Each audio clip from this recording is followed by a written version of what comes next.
forgot I even had your number. You were checking out a whiskey bar. You said that I would love it. Aaron, great talking to you, my friend. I'm just one of those things where it's like I'd rather be talking to you in person because I know that's what it would have happened if the world wasn't the way it was today. It's crazy with the pandemic going on, COVID-19. Racism is in the forefront right now, and people are, in discussions with this. How are you doing, and how are you looking at the world today?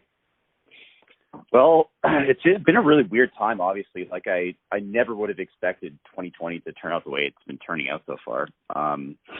With regards to COVID and having been in lockdown for the past couple months, it's been tough having to deal with some of the financial stuff, and there's been struggles, obviously, but, I've had a lot of time just kind of sitting around, so I've been writing a ton. I've been using this time to connect with people that I wanted to connect with, and there's definitely silver linings to that sort of situation. And I think with regards to some of the other conversations that are happening right now, I think there's some really fantastic stuff that's really fantastic conversations that are happening and stuff that was probably way overdue. And, as a Caucasian artist, all I can really do right now is sort of listen and, check out people with perspectives that are better than my own and, examine my own life and, how I fit into everything, I guess.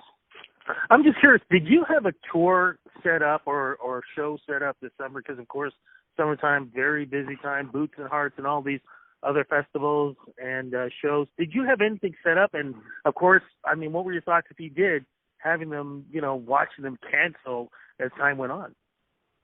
Well, I didn't have a tour planned, but it was sort of a big summer for me because I had my first ever festival shows, I guess, where I was on the bill and on the poster and everything. I was going to play Rock and River Fest in Merritt, BC. And I was also going to play on the Coke stage at the Calgary Stampede. And just a couple other gigs like that, it was a little disheartening to see those gigs, be postponed or canceled, but ultimately, zero I could do in the situation, and really not much point in me being too upset about things that I have zero control over. So I just tried to make the best of it and focus on writing and my new music. Have you found that maybe your writing, because of what's been going on right now in 2020, has it changed a bit? To be honest, I'm writing with people that normally I guess I probably wouldn't have the chance to connect with. I do a lot of songwriting for other artists as well as myself. That's a big part of what I like to do. And I usually write a lot anyways, so that the amount I've been writing it didn't change that much as quarantine happened. But I've been able to connect with some really awesome artists out of Quebec and out elsewhere in Eastern Canada as well, who I never would have probably connected with if things were back to normal. So I'm thankful for that. What about live stream performances? Have you been able to do that? A lot of artists are doing that now. Yeah, actually, I did a few live streams right at the beginning of COVID. But I found I was doing them so much, I kind of decided to take a break. And when the single comes out, I'm going to start putting myself out there and doing more shows. But since I did that so much, I kind of wanted to take a break for a bit and wait until my new song's coming out to get back out there, just because there's so much live streaming happening right now. I think people are maybe getting a little old for some people, so I'd rather wait a bit and, not do it too much, I guess. No, I hear what you're saying. The one thing that I have learned throughout this time, it is great that we have the technology to do these live streams. And it's also kind of cool when you get to take a sort of like a little peek in the artist's, backyard, in their home, or, in their room or whatever else. But You can tell there is a difference from performances that are happening on that screen to being in a venue, whether it be a small club or a big stage. There is a difference. The energy is different. And I truly believe that the best way for performances is being there live with the artist with the fans. Yeah, it's nice to see the artists that you like, and in some cases, some artists are putting out new songs online, which is so cool. But there's no comparison to being actually at a show. it's nice, but it's just a little taste of what being at a show is supposed to be, I guess. So I really look forward to that being able to happen again. Absolutely. But you got to mention new single, my friend. You got a new single. What's it called? I Don't Drink Whiskey Anymore is the name. Now, I had a chance to listen to this, and man, to me, it's a heartbreaker kind of thing. What is the song about? Because vocally, it sounds great. I love the melody on this too. But like I said, man, you really get involved listening to this song. Yeah, totally. It's actually a bit of a funny story. So I quit drinking 2 years ago. So most people that know me think this song is directly about my experience with that, but it's actually not.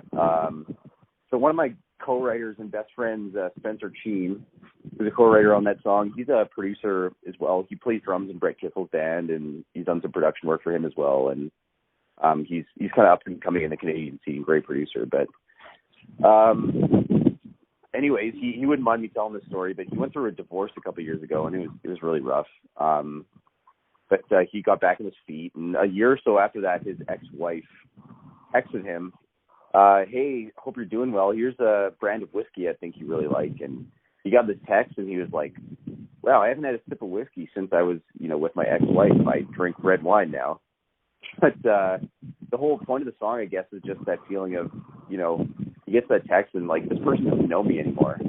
I feel like a different person than I was with them. And I guess it all kind of comes down to it's a song about bad habits.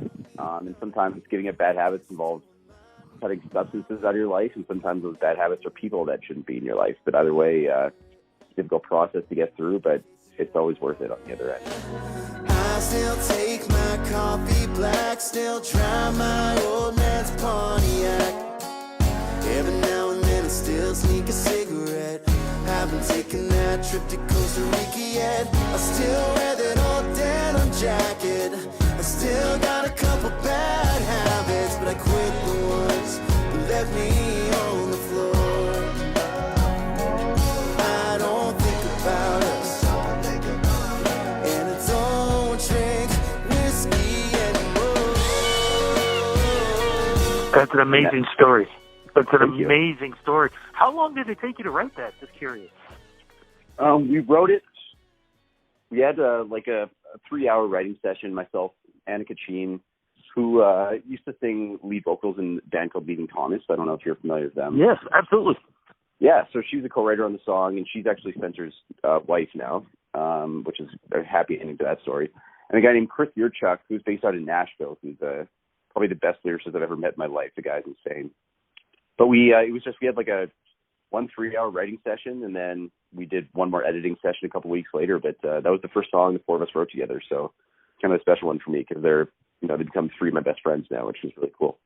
So tell her I said hello, please. And curious, are you guys going to be writing more songs together? Is there an EP or album following with all this? Oh yeah, there's actually this group of 3 people, including Annika. They're the people my main collaborators, and pretty much the next 3 singles that I've written with this group of people. And also Annika is working on her solo project now. Oh, wow. We've been writing for that too. And that is really exciting because she's one of my favorite artists on the planet. And I just think she's so talented, and to have the chance to write songs for her solo project is really, really cool. I'm excited for people to hear that. Oh my God, and she's hilarious too. I can't wait for all of this. The place to go, of course, is social media. Where do we go to follow you on all platforms to know what's happening with new music releases, EPs, albums, or, once you get this world back going and we can start going to venues again where we can see you? Where do we go for the platforms? Totally. Instagram, I'm Aaron Pollock Music. Twitter, at Pollock Music. Aaron Pollock Music on Facebook. I have a website, www.aaronpollock.ca. I'm going to be playing more shows and doing more stuff as we continue to move back into society, and those will be the first places to hear about the news about my new single and any other cool stuff that I'm doing. But yeah, social media or my website would be the best place to go. Looking forward to, my friend. Look, I'm going to let you go. Thanks so much for making time for me. Be safe. And I'm so looking forward to us doing this one-on-one and me being somewhere to see you performing live. Me too. Thanks a lot for the interview, man. I really appreciate your time. Take care. Be safe. Talk soon. Bye-bye. Take care. Bye. Anymore.